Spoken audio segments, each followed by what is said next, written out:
Quinn, let's start with this. Everybody knows Axie Infinity, so tell us what you can in terms of what the secret sauce was that made Axie Infinity such a huge success. It's a great question, man. It really is. Like what type of games right now do you see that really appeals to that Web3 ready user?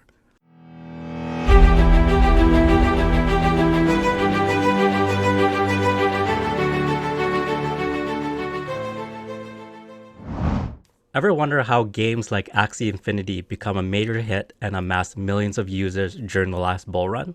Well, today we have the former VP of Growth of Axie Infinity with us here to share some of the secrets that made that happen.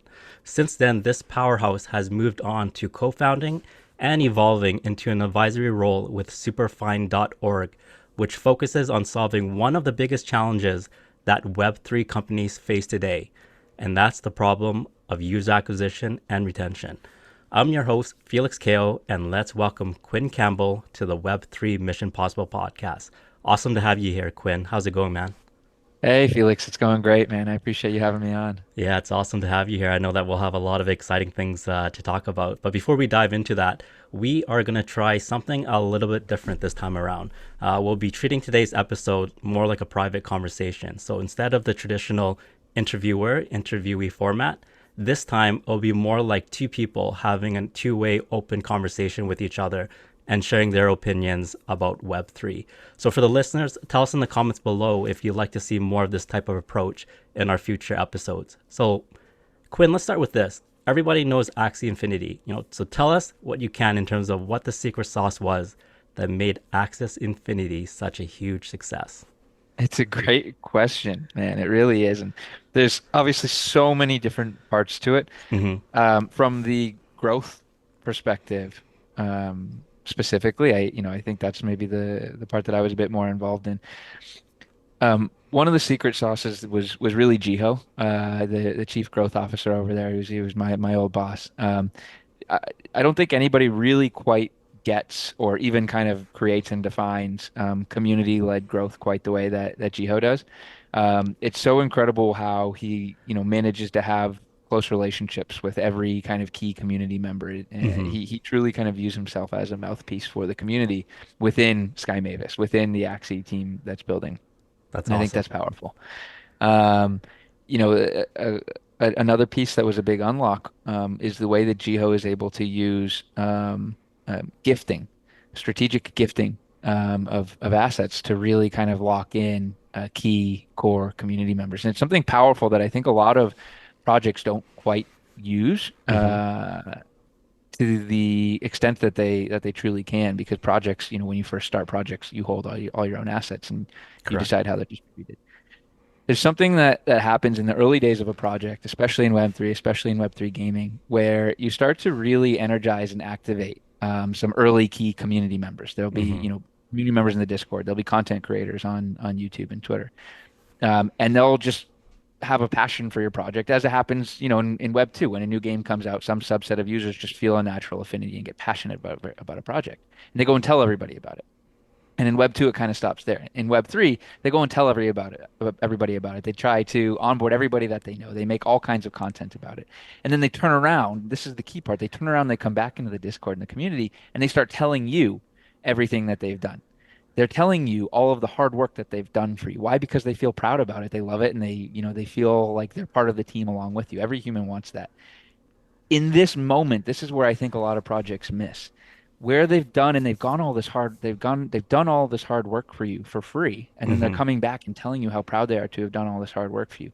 That's a moment where you can use strategic gifting. And if you are able to hit that person right then and there with some asset, whether it's, a token or a rare NFT that you may have in your community, they love you forever. And you lock them in as a core community member. And now these are the 10,000 first key community members that build everything else you have. And they're the ones that stick with you through the bear. They're the ones that are your largest asset Oh, holders through the bull. And they point everybody else in the same direction as them. And I think that that's something I learned from Jiho very early on. that's very interesting, Quinn, because I think, just from the surface level, as you mentioned, it's, like when a project launches, what they do is Yeah. they have partnerships with, let's say, KOLs, influencers, and so forth, they go out and they share, they're passionate about the project, they share it with their followers and audience. But as you mentioned, there's the other side now too. Now they come back because they're very proud of the work they've done, and now they start communicating, going back to the Discord, to the Web3 protocols and companies, and actually sharing what it is that how they contribute to the growth Yeah, of it. that's right. And now for the company, for example, how do they go and continue to build on top of that relationship with that particular, say, person or KOL or influencer, for example? And as you Yeah. mentioned with the strategic gifting, that is something that you had learned that really sets apart, the projects that really understand how to reward and show appreciation to their community, as opposed to let's say the fly by night ones are just okay. They're Right. really good at marketing. They're out there for the first 5, 10 days, and then after that, what happens to them? But here you're Right. creating that positive feedback loop where not only are you getting the word out there on your project, but also now the community members, they're so proud of what they're contributing that they come back and they also share how it is that they're contributing to the growth of the project. And then Absolutely. the project, the company itself continues to reward the contributors and the participants and the community members as Exactly. well. And I think the key is that it's really this intrinsic versus extrinsic motivation piece. If Hmm. you're a project that is putting all of your assets towards marketing and you're going out to partner with KOLs, you're paying them for work to be done. You pay them first and then they go Correct. do the work. When it happens the other way around, people are going out and pushing your project not because they're getting paid, but because they truly love it. They're intrinsically motivated to be Hmm. doing this work. And then, oh, by the way, afterwards, without an expectation for it, they get hit with, some form of in-kind payment as a result. It blows their It mind. does And an then unexpected reward, right? exactly, Hmm. exactly. And they weren't doing it for the reward at all, but then they get the reward and it's that amazing. It's cherry And on then top. what it does, it's a big cherry on top. What it does is, it's something that can be visible. It doesn't have to be done in secret. Hmm. And so it creates, not an expectation, but other people who are intrinsically motivated for your game already may now go one step above and beyond. And just on the off chance that maybe the gotcha of strategic gifting rings their way next, and they're hit with a little surprise as well. It's a really cool loop. I don't know. Is this something that you've seen from any other projects or heard any other people talk about? I love that idea of exploring the intrinsic value and the Yeah. extrinsic value that a game or a project offers, because we have been seeing over like the last couple of years that it's mainly based on the extrinsic, the Yep. outside, right, or You the pay for it, external. right? Or you get Exactly. But paid, here, right? as you mentioned, and I was talking to with Gabby and a couple other people as well, is now and this is a question I want to ask you in terms of how do you view this as well, is traditionally in the past has been the play to earn, but also now from what I'm hearing is a lot of the business model is switching to free to Yeah, play because they're that's right. focusing more on the intrinsic value that the game could actually provide to the users. So instead of and we had this. I saw this with the daily deals because I've been around technology for 15 years and so forth. That when Groupon came out, everyone was there for 50% off, and then they Right. had competitors, Living Social, for example, start to duplicate, and a bunch of other clones started to come up. And instead of 50%, it became 60%, 70%, and really what it became was a race to the bottom in terms of That's who right. could offer the most. And there was really no intrinsic value that these companies were offering. It was just more of who could hop to the next, competitor that could offer Yield them. farmers, right? To use a Exactly. Web3 term for it. There you go. Like who could give higher yield? What's the Right. APY? Like you give me, 100% today. The next guy gives me 200%. But at the end of the Right. day, like what's really keeping them coming back? Like what's that closing retention loop that everybody's Yeah. looking for right now?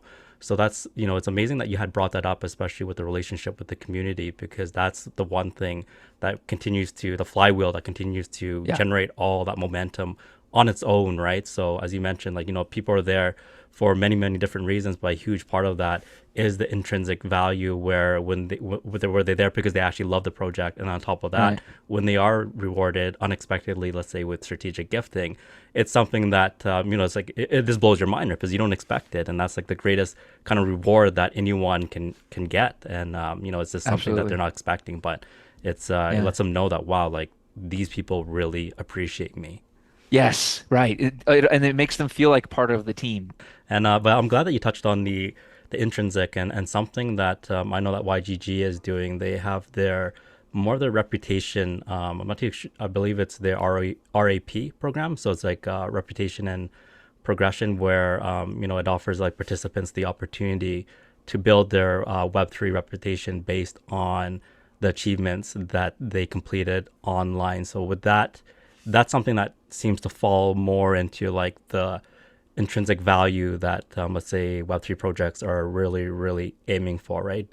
Yeah. Would you have experience in terms of how Web3 companies are, how they go about helping their users build their on-chain reputation? It's an extremely pertinent topic, right? I think every Hmm. project wants to figure this out. Um, I don't know of any that have absolutely nailed it yet. It's going to be critical in gaming. It's a Right. big one for Axie to figure out as well. But a Hmm. project that's really, really interesting to me in this space, I love what YGG is doing as well. But another project is called Thrive, Thrive. Thrive. Okay. Um, and they're building they effectively any Web 2 or Web 3, but any Web 2 event Yeah. that can occur on almost any platform. So whether it's like in-app, in web app, or on Discord, on Twitter, etc. Okay. Um, they can work with they'll work with the community, and then they can capture any Web 2 event that that community wants to and Oh, tokenize it interesting. on chain. And then to help and once it's tokenized on chain, it can be if, like sent to a user's wallet or something like that. And so this is Thrive is doing a really cool step towards actually starting to measure and tokenize anything that could be a part of a user's reputation. Okay, so this is not just anything that's related to Web3 activity. As you mentioned, it could be Web2 activity because that's Yeah, where a lot of the history for many, many users already exists. So if you could kind of port that absolutely. data over, um, Yeah. and then still, because it'd be kind of unfortunate to have, spend so much time building your Web2 reputation only to not have it transfer into the Web3 world, especially where everything is moving towards. So that's really exciting. And what we can do is we could put a link to Thrive as well if anyone wants to check that out. And Yeah. also we'll leave the link to what you're currently working on with Superfine right now. So why don't we touch on that really, really briefly? So after your time with Axie Infinity, you went on and you co-founded with Christian Calderon, and you became the CEO at that time with Superfine.org. So would you be able to kind of explain like what Superfine is and how you're really tackling some of the major problems in Web3? Absolutely, man. Yeah. So at Superfine, we kind of set out to build and to solve for some of the biggest challenges and most interesting challenges Hmm.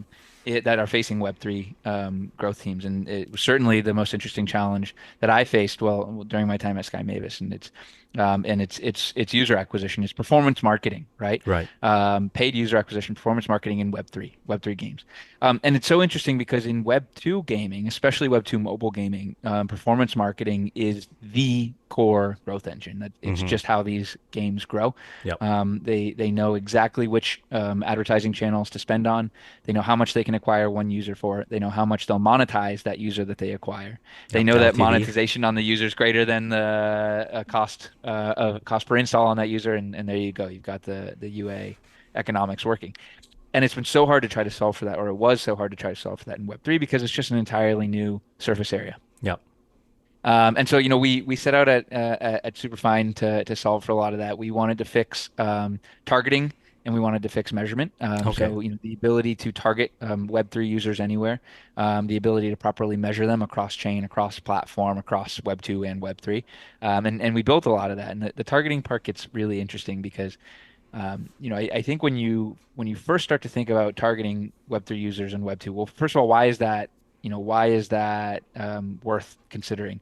There are now Web3 ad networks, but they're very new and very small, and there's not a lot Okay. of, if from a gaming perspective, there's not a lot of player liquidity on Right. those ad networks yet, right? Like I can pay to put as much ads on those networks as I can, but there's not Hmm. going to be a heck of a lot of eyeballs Yeah. on The the ad. inventory on the other side is really right now needs time to Man, grow. Right. right. Hmm. So if you then look to Web 2, there's billions of ad requests every single day Yep. on existing Web 2 ad networks. These are Facebook, Google, Reddit, Unity, you name it. Hmm. That's where all of the player liquidity is. And even if you are a Web3 user, you're still using Google or Facebook or Reddit or Correct. Unity. are interacting with Unity every single day. So the Web3 eyeballs are still in Web2. And so Hmm. that's why the first we said, let's set out to help Web3 games advertise where the player liquidity is. So help them advertise on Web2 ad networks. So then the question becomes, okay, how do you target these Web3 users on Web2 ad networks? And there's all these kind of really powerful match rates and ability to start to identify what these Web3 users look like in Web2 or identify, actually link their Web2 profiles to their Web3 wallets. And that lets you target them. But as you start to really get into that, you realize that targeting a Web3 user on a Web2 ad network, Hmm. that very specific capability is actually not super interesting. Why? Because there's just not a heck of a lot of Web3 users yet, period, right? Hmm. Like, let's say you wanted to target Bored Ape holders Right. on Web2 ad networks. You could do that, but at maximum, I don't know, maybe there's 7,000 holders. There's 10,000 total PFPs, but Hmm. plenty of people hold more than one. So, Right. maybe you run an ad campaign and you specifically want to try to target 7,000 ad viewers. That's That's super extremely targeted. small. Yeah. Yeah. But with conversion rates, you're going to slash that down, and not that many people are going to end up installing your game. Hmm. So what gets more interesting is to ask, Facebook or Google, whatever ad network you're using, to build what's called a lookalike audience. Right. And right. And so now you can say, okay, here's what a Bored Ape user looks like in Web 2. Go find me, 500,000 users who look just like that. Yep. And then you get this more interesting set of users to target. Now, the vast majority of those users within that 500K subset are actually probably not Web3 users. They don't probably have a wallet yet. But Hmm. because the theory is that because they look so much like an existing Web3 user, They're they more have the likely same to onboard, affinity, right? they're more likely to onboard. And so we're calling them Okay. Web3 ready users. And I know I'm going on a little bit of a rant here, but I think it gets really This interesting is with this perfect. new. I think this is Awesome. perfect Okay. because this is stuff that a lot of people, this is pretty much new to a lot of people, and it's such a Cool. big problem, as you mentioned.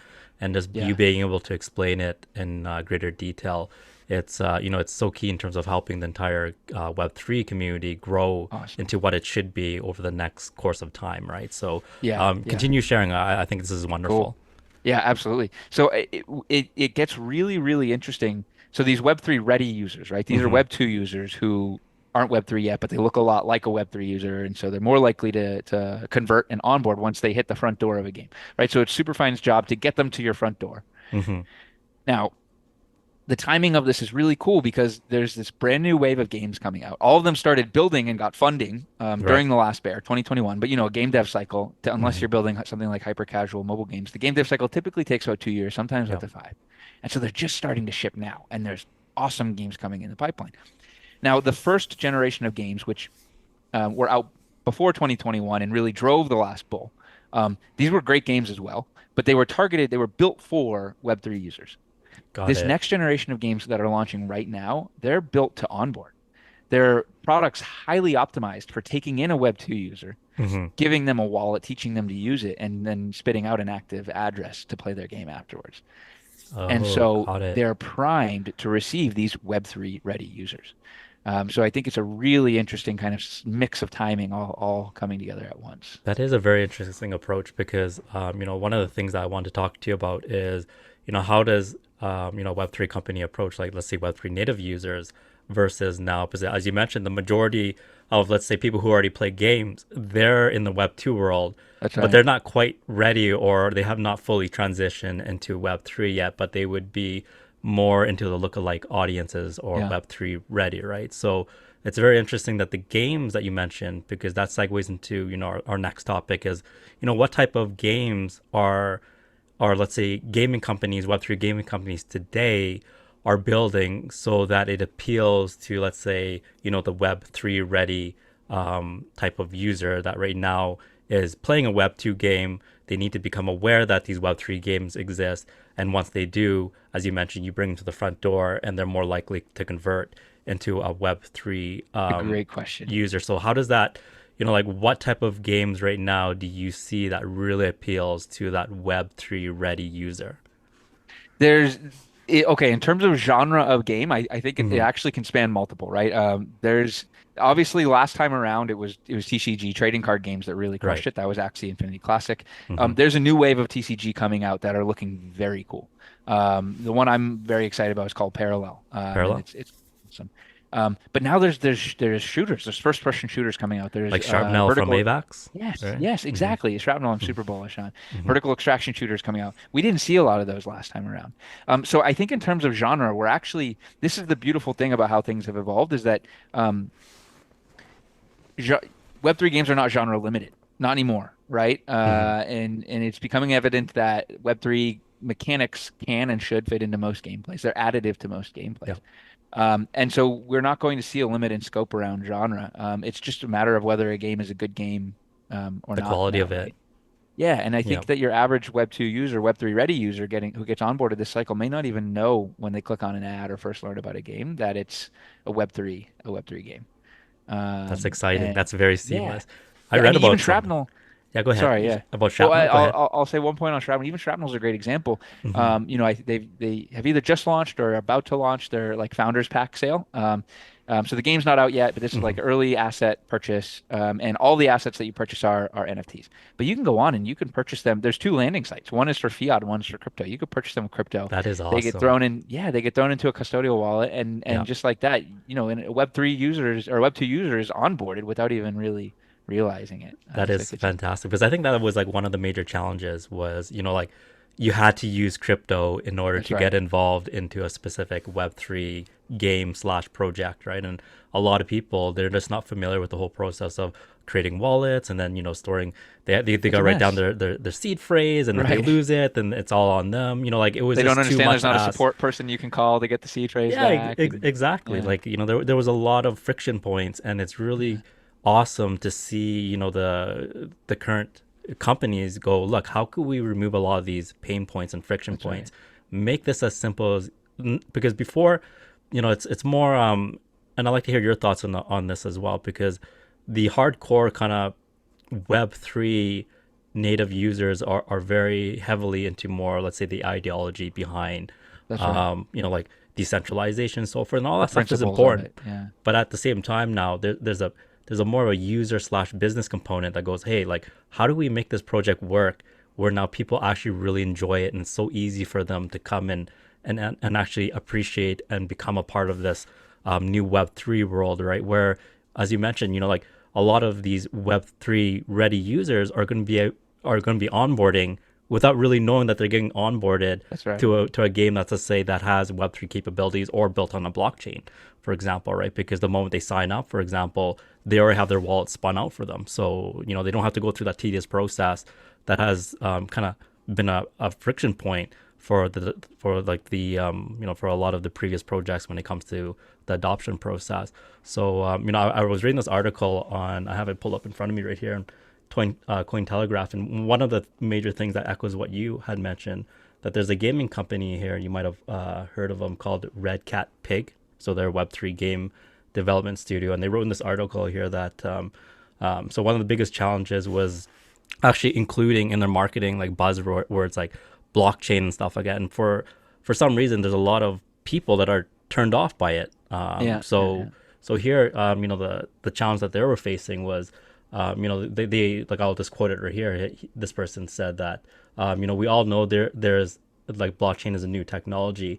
We all know about NFTs and proprietary technology, and then but you won't sell games using the buzzwords like That's blockchain, for right. example. And then he goes on Yeah, to say that people don't need to know that it's Web3 or blockchain. The only bingo. thing they need to know is if they buy skin, for example, they own it, and then they can sell tomorrow if they want. So it's breaking it down to something that is really really complicated into something that's like very very simple. And as you mentioned, how a lot of these current companies are working on making the process super easy for, let's say, the current users and now the Web3 ready users to come on board. That's absolutely key in terms of boosting up the adoption. In addition to that, what other things are you seeing in the space right now that is making the adoption process really really easy? If you wouldn't mind, Felix, I'd actually kind of love to double click on that article a Yeah, little bit. absolutely. I love what you just read there. I Yeah, think it look. really hits the nail on the head. And all it is it's actually like just proper product marketing, right? I think we in collectively we in doing Web3 growth and marketing Hmm. for the longest time have been able we've had a fairly easy job, kick-ass products that make people money, and we're marketing them to Web3 degens. Right. I'm saying this as a wannabe Web3 degen, so I'm not trashing anybody. That's an easy product to market. Hmm. But when you are then now actually trying to market something that's built for more mass market, towards less Web3 savvy users or non-Web3 savvy users, Correct. that article nailed it. You shouldn't be kind of taking this easy path of just trying to talk about the tech, right? And Yeah. a great metaphor that I always like to talk about is, if you were trying to sell a house, just something very, very basic product, Hmm. you wouldn't spend any time talking about the tools that were used to build the house or how Oh, for sure. strong the screws are that are holding the house together. Nobody cares Or the about that. composition in great detail of, let's say, your wall, right? They're like, is it Exactly. cement? Is it brick? You don't Don't talk don't about go the into the infrastructure granular. at all. That's Exactly. exactly it. And all of these, what blockchain it's on and how NFTs work, and things like this, they're the infrastructure behind this game. And that's not what's going to sell it. And back to the house analogy, Hmm. if you're selling a house, you would talk about how it's a roof over your head. It's going to keep your family safe. All the incredible memories you can make in that beautiful backyard. That's what Correct. you're actually marketing and selling of the house. And you have to do the exact same thing, when you're taking a Web3 product to market to a Web2 audience. Absolutely. I totally agree with you on that, Quinn. Is just taking something that, as you mentioned, like removing the complexity, the technicalities behind things, Yeah. and just putting it and distill it in a way where the everyday user understands. And I think, one person that was phenomenal at it was Steve Jobs. Yeah. Like if you look at how Absolutely. complicated the iPhone is, like, and break down the specs, a big part of the marketing behind the iPhone was always around how powerful the camera was, because that's when selfies started to come. People were taking videos, pictures, all that good stuff. So instead of sitting there and reading off the technical specs of the Right. camera, like, hey, this thing is 10 megapixels and it does blah blah blah, all he did I don't was, even okay. really know what a megapixel means, Neither right? do I. No, I don't think most people do. But he was able to go, look, I have the old iPhone. I'm going to take a picture with it. This is how it looks. I take my new one, take a Yeah. picture, the same picture, now Right. compare the two. Look how much more clear this one is to this one. And Yeah. and people got it. And that was the Right. genius behind Steve Jobs and people who were able to take something that is super duper complicated and within a fraction of a second present it in a way where the everyday user who is doesn't have time to, let's say, study that particular project or that area for days and days and days, just goes, Yeah. wow, I get it. I get I it. know what you I'm mean. on. And I think Yeah. that's what, as you mentioned, Web3, the current Web3 studios, companies, and people are understanding now is, how do I take something that, yes, behind the scenes, it's complicated, it's built on blockchain, this type of technology, but at the end of the day, when the regular user interacts with it, how do they interact with it and see it, right? Right. Like, they're not going to see it for the blockchains and, okay, like the nodes and all that stuff. They're just going to want to know, when I use this, does it do what it is that I want it to do, Yeah. Is it right? adding the value, right? I always love to think about it from the perspective of my mom. And Hmm. it's like, how is this going to, yeah, what itch will this scratch for my mom? Because it's certainly not anything about like earning or DeFi or anything like that. Yep, I agree with Yeah. that because it's You know, very. Yeah, go ahead, quit. well, I'm super biased, but I think it from a Web3 games perspective, it's such an easy, not easy, but it's an easier vertical compared to the rest of Web3, Hmm. to try to take mass market and onboard like my mom, ultimately. I'm kind of scratching my head here, but I wonder, are there any other verticals or anyone else you talk to or anything that seems like it could be related quite as straightforward to your average non-Web3 user? I think the next big thing when I look at the landscape, in addition to games, will be like anything that does well with social networks. I think Yeah. that Okay. is absolutely going to be the next thing that really catapults it. If you look at what really enabled, particularly mobile, to really take off, was when you had the Facebooks, the social networks that went more mobile first. So everybody at first was on Mm, their desktop, that's going right. on, checking out their social media, posting pictures of what they eat, what they did over the weekend. Once they moved on to the Instagrams, that's when you really saw mobile really explode. And then even in internet, when you look at the internet itself, at first it started like, okay, people were blogging and so forth. So it had the community element, that communication element to it. And then it had the e-commerce element, the eBays, Uh, Amazon started to take off. And then what really wrapped all that stuff together was, in '06, '07, you start to see your Twitters come and all. And then that's when real conversation came. And it didn't matter what the conversation was uh, around food, your hobbies, e-commerce, what you wanted to buy. It was like the thread that weaved everything together, because I created a social network. So I saw all that stuff firsthand, right? And especially on mobile. And the thing is, I think it's for Web3 is going to get even more explosive the moment it becomes mobile first and mobile focused. So I don't know how that's going to look like. I know Solana's coming out with their own phone. Obviously there's Google, all the traditional players, incumbents that will make their imprint into Web3. So once that comes together, I just think that the trajectory of Web3 in general and crypto is this going to be on the sky rise that we can't even imagine the growth be behind that, because it all leverages all the previous technologies, right? So it leverages exactly. mobile, the social component, or the network effect, and then the whole online effect. So that's how things were always able to rapidly expand. But I think the next thing to really explode and really tie in people together is, whoever builds that social network that goes, wow, that's the Facebook of Web3. And then after that, Felix, you'll see. Yeah, go ahead. yeah, I'm sorry. Yeah, go ahead, I, Quinn. I think you have such an interesting background here. If you wouldn't mind, I would love to kind of throw you a three-parter here. Yeah, absolutely. Um, Go for it. what social network did you build? What was that experience like? Your path from there into Hmm. Web3, and specifically, did you kind of jump into Web3 with this kind of social network thesis, or yeah, what brought you in the first Okay, place? so if we backtrack it, what really brought me into Web3 was I come from a biological science and psychology background as well. So when I was looking at the landscape of mobile, and this is probably like 2018, 2019, I started to really understand the neuroscience behind why people do certain things, especially in technology. And that's where I was like, what came to my mind was, okay, AI is going to be something very dominant. And I saw AI back in 2011. There's a guy by the name of, you can look him up. He was way ahead of his time, but he was talking about AI, VR, and all that stuff in like when mobile was still so early, right? His name is, I think, Tommy Ahonen. So you can look him up. Like he was talking about stuff that today is on the verge of like becoming real. So just looking at all that stuff, how it was unfolded. So the natural thing after that was to go, okay, like how does AI and video come together? And that's when the metaverse came, because the metaverse is this VR. VR is this a collection of video when you look at it. Is this video taken to the next level, right? And when I got to social network, it was the same way. It was very okay. People are communicating. How are they communicating? At first, it was text, and then became photo, became video. Okay, well, what's the next thing? Metaverse. Because the metaverse is the collection of video, right? It's all communication. So then that's what when I looked at it, that's how I see it evolving. So now you have games. Games is very similar. It says now you'll be in it as a character, shooting or doing whatever the objective is. And online was the very primitive version. 2000. You're sitting at your desktop. It was pretty cool. Everything is on screen.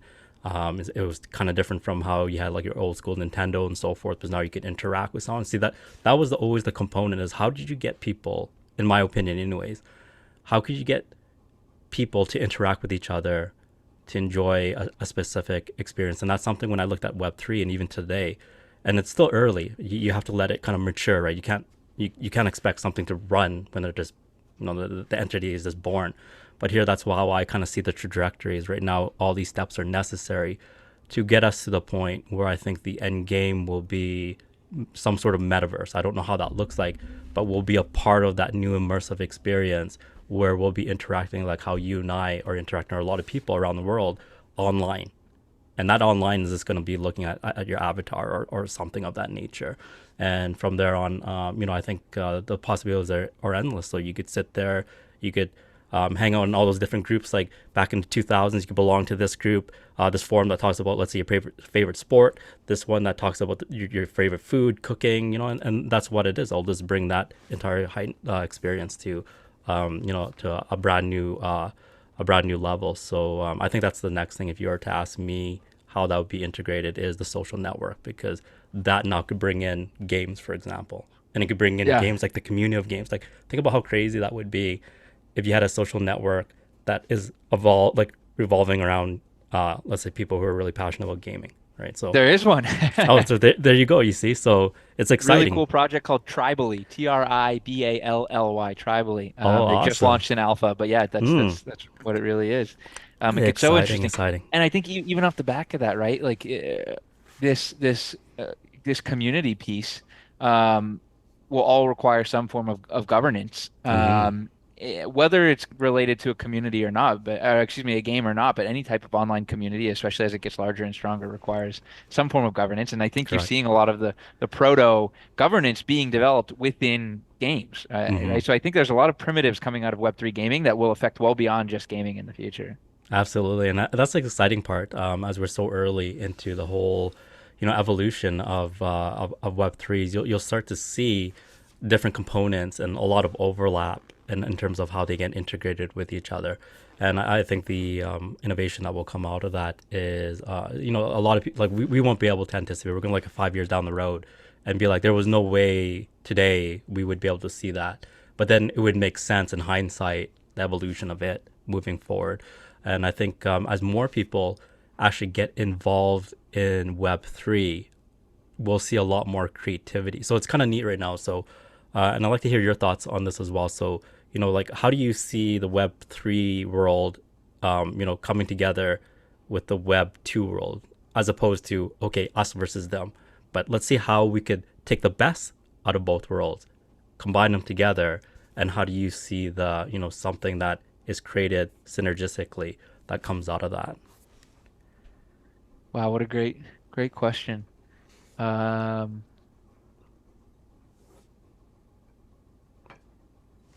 I think that the straightforward answer is the ease of use, obviously, that we see Mm-hmm.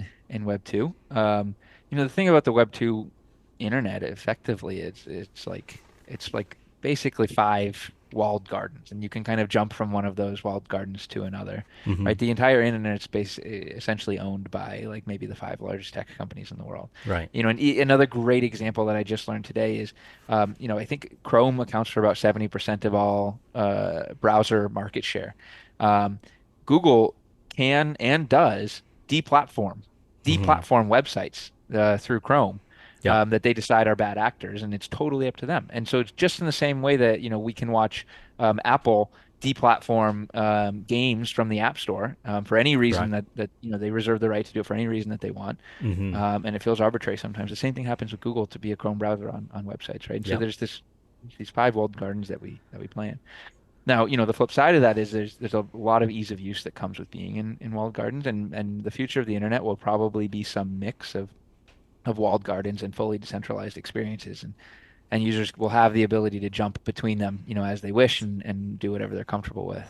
I love that. I love that perspective. Yeah, because that's one of the things is nobody likes their data controlled by, let's say, whatever entities, right? So it's here That's to right. be able to, nice to have an option where you go to, let's say, a decentralized platform, and you just have a lot more freedom to operate there. And Yeah. that'd be quite fantastic to get, let's say, a decentralized platform to start performing with the ease of use of a centralized platform. Yeah. So that'd Yeah. be Yeah. pretty much the primary goal. I Yeah, we ran a number of interviews recently for a couple product Mhm. designer openings, and I think that there are some seasoned product designers coming from Web 2 and into Web 3 now, and they're going to bring a lot of those best practices, which is exciting. But Felix, I'd actually love to get your opinion, your reaction to something. I have a thesis on personal level data usage Okay. and how it's exploited in Web 2 and what the future may be in Web 3.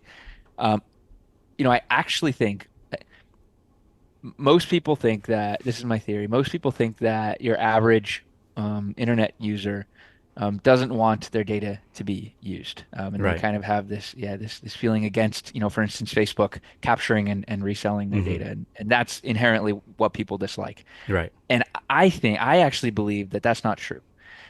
I believe your average internet user is actually very okay with their data being used. Hmm. Again, if I think about my mom. She doesn't even totally get it. And if you explained it to her, she'd probably say, yeah, fine, whatever, I don't care. Yeah. The part that people have a problem with is their data being profited, Mm-hmm. that their data is used for profit, Right. and they're not invited to participate Mm-hmm. in any of the profits generated by their data. Got it. I think that if you were to explain that part to your average internet user, that's the part that Mm-hmm. would get under their skin. Yeah. And so I actually think that the future, there's this alternate future where maybe it's not about just figuring out ways to maximize privacy, which is the direction we're going right now, Right. with things like GDPR. But it's actually about just unlocking, creating profit sharing mechanisms so Mm-hmm. that yes, I can decide what if my data is used or not, but should I decide for it to be used, I get some pick, some share of all the revenue generated off the back of my data being used. And I think when you do that, you're actually going to end up with a lot more people being a lot more okay with their data being used in the first place. I don't Right. know. What do you think? Is that I, you tinfoil know what? hat? I think that totally makes sense. Like, let's say that you have a platform called Platform ABC, for example. They have advertisers, and then they're pretty much using your data to say, hey, look, we have this is all our data. This is the people that you get eyeball or your product in front of, for example.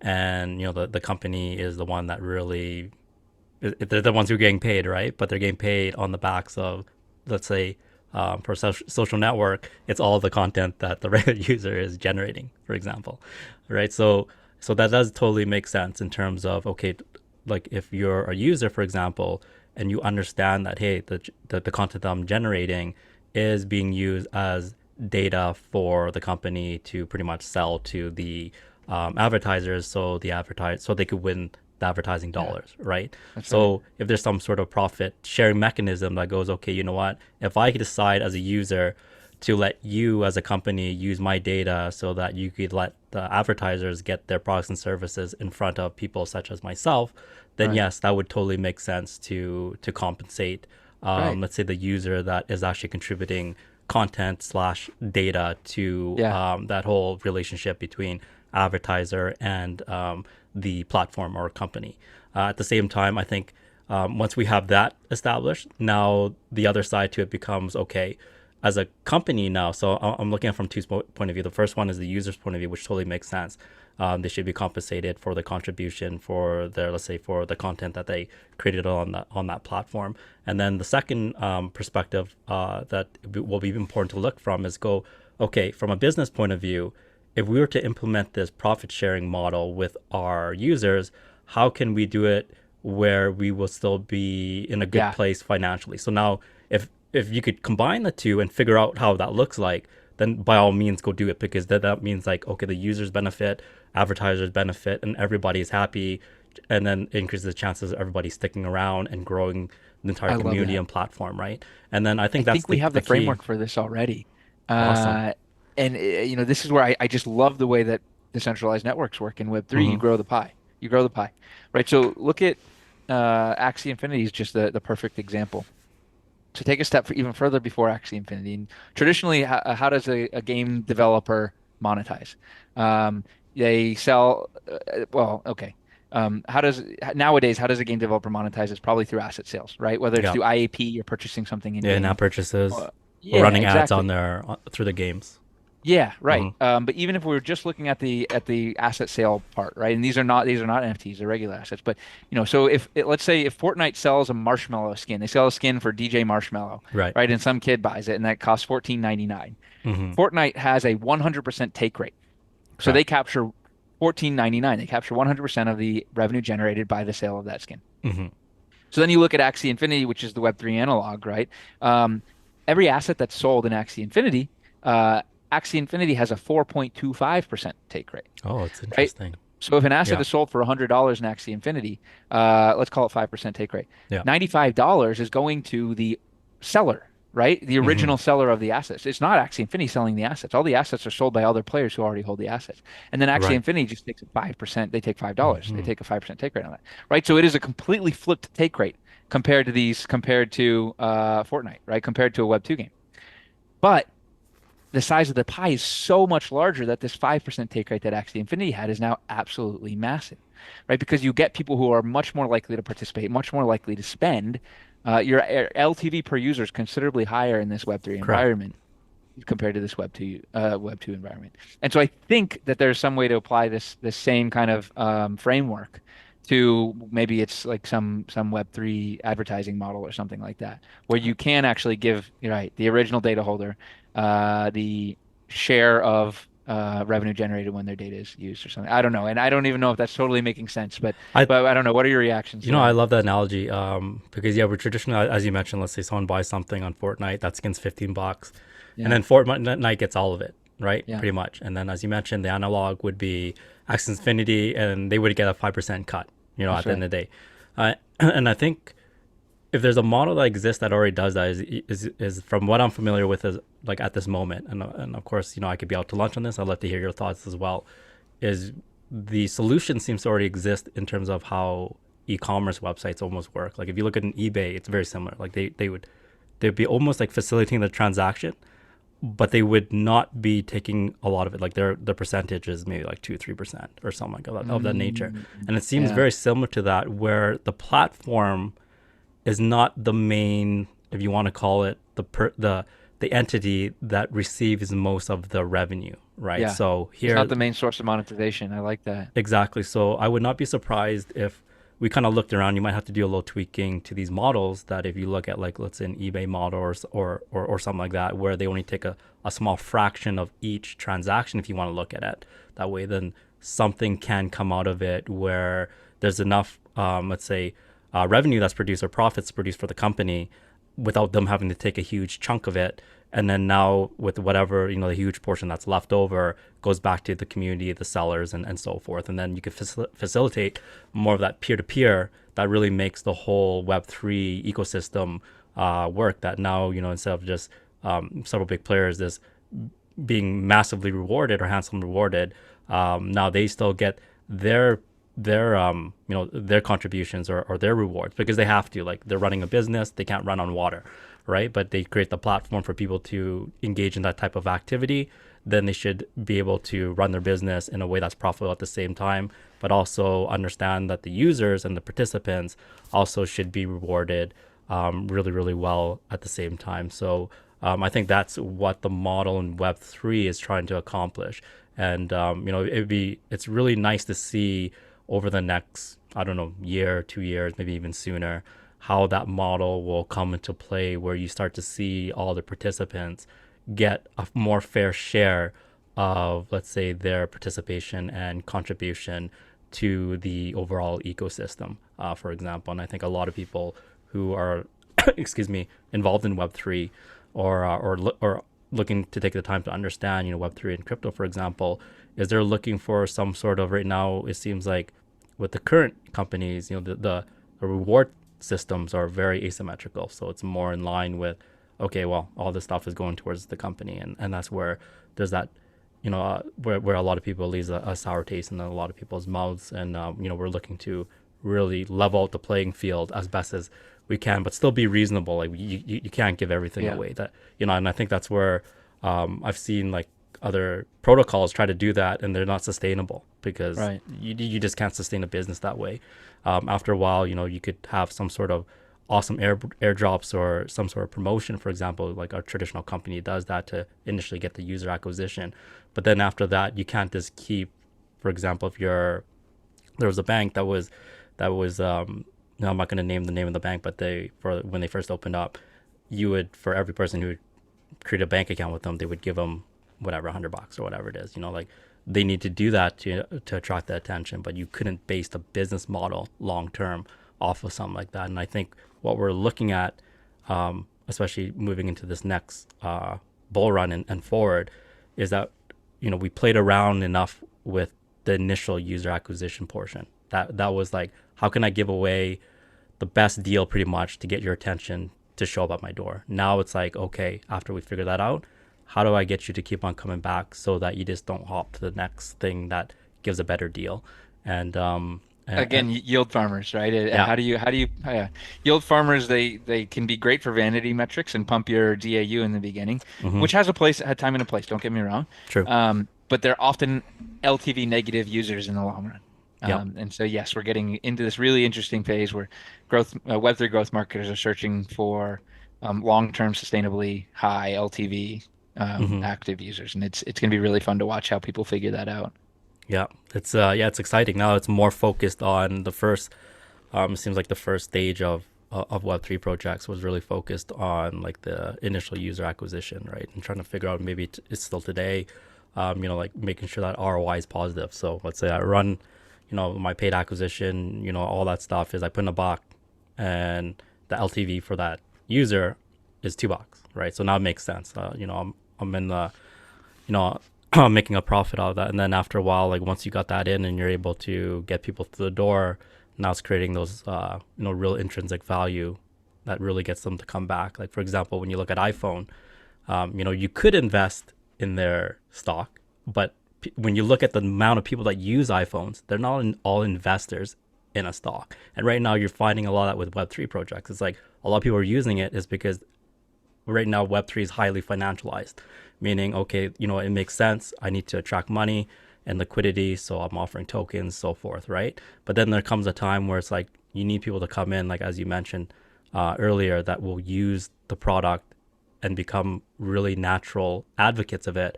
And then through, let's say, strategic gifting, that's something that now they're not staying there because they're getting paid, for example. They're staying there because they really, really love the project. And now when they get paid, it's something that adds to, the appreciation factor. That's And right.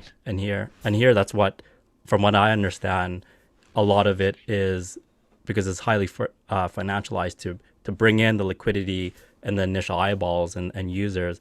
I think we're now getting to a point where a lot of companies go, look, this model doesn't work. This, like, That's right. it's not sustainable. Like we can't, Yeah. and that's what I'm seeing with a lot of, especially games, and you probably see that as well. They're more focusing on high quality gameplay and then the strategic gifting.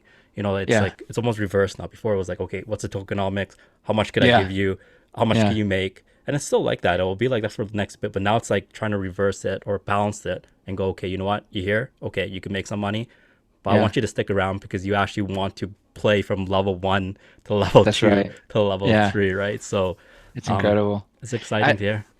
I I've got to just about jump here, Felix, but I love that you brought it back to strategic gifting. Hmm. Um, because as we talk about yield farmers and strategic gifting, right? Like and bootstrapping your network through, actually providing yield. The thing about, for instance, airdrops is that they are oftentimes to some extent um, formulaic and can be kind of calculated and even if you don't share the formula publicly, there's still some formula on the back end, and all of that attracts yield farmers. Yeah. And again, yield farmers aren't necessarily bad. There's a time and a place. There truly is. Hmm. Um, but where strategic gifting truly is a little bit random on purpose, right? And because of that, it's just not a winning business model for someone who's just around to be a yield farmer. And so you just end up with people who are truly intrinsically motivated to be there in the first place. And then you get this beautiful little cherry on top. I think it's a Exactly. really powerful, powerful thing. Yeah, and I definitely agree with you. I think we'll move more into that as we get more into the, let's say, everyday user who is not really looking to benefit financially all the time, right? Yeah. So that's why I go back to the iPhone. Like you have more of iPhone users who are not invested in iPhone stocks, but they use the iPhone product because they actually really love it. And here we'll probably see a similar transition as Web3 matures moving forward. So I know that, we're at the tail end of the podcast. It's been so fantastic, but where can people find out or learn more about you, Quinn, and what are you currently working on? Yeah. I think Twitter is a great place to connect. I'm at Quinn2992. Awesome. We'll put that in show Quinn2992. notes. Yeah. Perfect. Perfect. Thank you. And how about LinkedIn? Any Um, other places that you want people to check out? uh, Twitter's First, probably the Twitter. best, to be honest. Yeah. Twitter? Yeah. I think Twitter's the best. I appreciate it, man. Awesome. And yeah, right now I'm just getting really, really excited about the new things we're going to see in Web3 gaming. And even more excited about the new things we're seeing in Web3 growth. I think there's just some really interesting stuff around the corner. That is perfect. Well, Quinn, today's conversation has been awesome. Thank you for being such a great guest on the show. So make sure to check out Quinn's Twitter handle. We'll also put it in the show notes below, and also make sure to like this video and subscribe to our YouTube channel. Turn on the notification bell and to see more Web3 game-changing guests on our podcast as new episodes are released every week. And with that, we'll see you in the next one.